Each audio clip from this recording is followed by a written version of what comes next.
First thing is that we've only started taking white ball cricket seriously for about 30 years. So before that, everyone was trained to be red ball specialists. So of course you wouldn't have had many white ball specialists, right? I think the game's at a tipping point right now. It's a tipping point that's long been coming since probably the advent of the IPL. I think when people look back at this period, the first 2 decades, say, of this century, they'll see a game which has changed more rapidly, probably than any time in its history, and is going to continue to change rapidly. Test cricket versus 50-over cricket. You've been critical of 50-over cricket where it sits at the minute. Yeah, look, I believe we don't want to confuse the public. I think the 3 forms of the game is too much. I think Test cricket in 2020 is the way to go, the history and the tradition in Test cricket. And then in 2020 cricket, you got the rock and roll version of it. Christopher Hart says, what should the future of ODI and List A cricket be? ODI, I think, is easy. You save it for World Cups. Champions trophies if you want, if you're in the mood. List A is really confusing. I like the way that Cricket Australia play it in that one big block in one section. I think it's a good way to start a summer. Now, my frustration has always been with the administrators and their lack of far-sightedness. It seemed obvious to me when the IPL came along in 2008 that was going to be a tremendous challenge for Test cricket moving forward and a tremendous challenge for international cricket, that domestic franchise cricket was going to grow and grow in importance and challenge international cricket. And nobody had the wherewithal to think, right, this is coming, these changes are coming quickly, how do we plan for it, how do we knit it all together? And that's never happened, really. All the administrators have done is try and squeeze as much money from broadcast deals, put as much cricket on the calendar as possible, and they've never really planned it or given it any thought. And that's been a huge frustration to me. But as long as players are still playing it, I don't think there should be any problem with World Cup.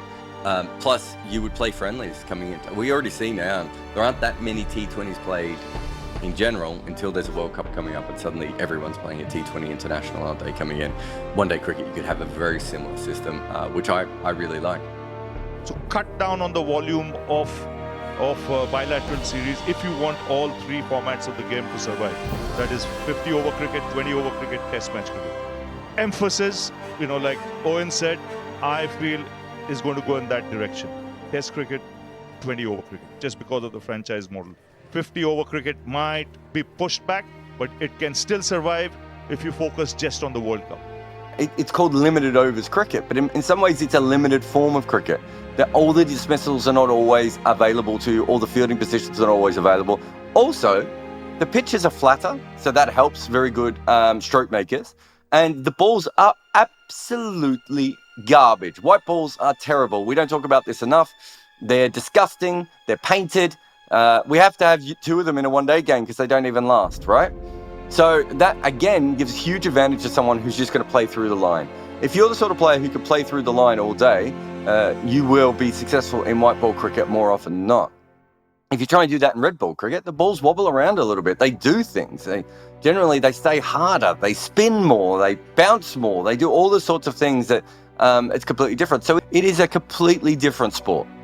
I think is the best way of looking at it now. And, I'm not sure enough people who actually are willing to admit to that. So they are different sports. So if you're asking why we have players who are good at it and players who are not good at it, it's because it's a different sport. Well, I think its place in the ecosystem has changed with the onset of T20 cricket. It's essentially now an elongated T20 game.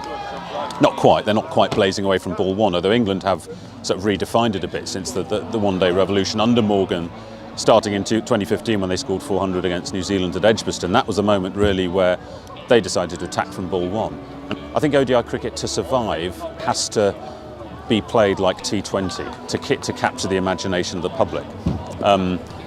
You spread the game, you want to spread the game, do it with white ball. Ideally, T20 cricket, then 50 over cricket. Cut the volume of 50 over cricket as well and lay emphasis on the World Cup. Bottom line, it's the football model. I think that's what ODI cricket has to do really to kind of keep the T20 beast at bay. It's easy to dominate white ball cricket when at most you're going to have 1 or 2 slips. It's easy to dominate white ball cricket when you can hit a 4 or 6 and there's going to be an instant bowling change, that there's fielding restrictions. It's more of a... white ball cricket is more of a... I'm trying to think of the correct word. More of a formula. So once you get that formula, that's fine. Whereas Test cricket doesn't really have a formula. Like, you talk to international cricketers and there's a reason... I think at one stage there was a bunch of players averaging over 70 or something in those middle overs. And it's partly because the ball is older, but it's also partly because there was almost like an agreement between everyone, right? We're not going to attack that much. We're going to try and keep the run rate down, and you're not going to try and lose that many wickets, and we're going to go through that period. There's no period like that in Test cricket, and that's why you see players who are very good in white ball cricket sometimes struggle to work out how to pace their innings and where to play their shots and what to do next, because there's no obvious thing to do, whereas in white ball cricket usually there is. There's the middle overs where you're knocking around all the easier things you get. So the middle overs in one-day cricket specifically. 50 over cricket, we're always trying to change the game. We're always coming up with new laws or new rules. So if 50 over cricket isn't going to go anywhere, I reckon what you should do is there's no rules whatsoever. No field restrictions, no anything. Put any bloke you like anywhere. Bowl bumpers, do what you want. Yeah, do what you like. If you have 9 blokes on the fence from ball 1, so be it. You've still got the bowlers can only bowl 10 overs each. But apart from that, put them anywhere you like. You want 5 slips, you want 9 on the fence, you want whatever you want to do it. What you're saying is it's too late to make significant change now. I think the time has passed. The direction moving forward is obvious. Franchise tournaments are going to grow and grow in importance. There will come a time where essentially cricket becomes the football model, and take Johnny Best, or there might come a time where Venki at KKR says, right, Johnny, you're ours. We're going to pay you $5 million a year, and you'll play in this franchise tournament in January. You'll play IPL February to May. You'll play in the 100. You'll play in the Big Bash, and you play 4 or 5 franchise tournaments a year. And international boards will find that very difficult to challenge against. I think it was on the Abhinav Mukund one, and I've heard this from other Test players as well, especially when they're early on. You get to 50 in first class cricket, and something kind of has to go wrong. You're not making it. If you're a top level player, and I don't mean a Test player, but just a top level first class player, something kind of has to go wrong. You have to make a real error, or someone has to bowl you an absolute freakish delivery. Because once you're in, you're in. And you might have to face one good spell from one bowler, but it's very rare to get 4 or 5 really good bowlers in that. Potentially. I think that again, the key thing, if we're going to actually change things and make meaningful change, everybody has a part to play. And when change normally happens or is proposed, everybody sits behind their own desk and looks after themselves. So counties do it, franchises do it, national teams do it. But look outward, like I mentioned earlier. Look at the teams down the bottom. Look at the team at the top. Meet somewhere in the middle. Everybody is going to have to compromise at some stage and work together to make this significant change happen. You go to Test cricket, and it doesn't matter if you're on 20 or if you're on 120, there's quite regularly always pressure on you.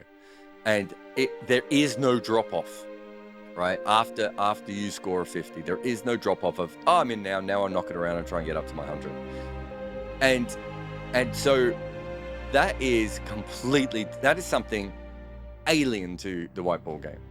You don't get that same kind of pressure, because you do get like a casual agreement between the teams of, we're not going to attack that much now, and you're not going to attack that much, and then the game will come at the other end. We'll hope that we'll have held you to what we want to hold you to, and that's how it goes. So I do think there is a very different mindset to that, and I think that doesn't translate to red ball cricket as much as.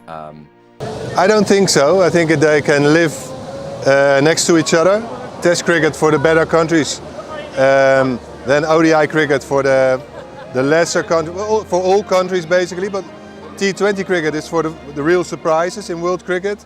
ODI cricket, the lesser chance that a big surprise is occurring, but Test cricket there's no chance. So I think they all have their own rights, to be honest.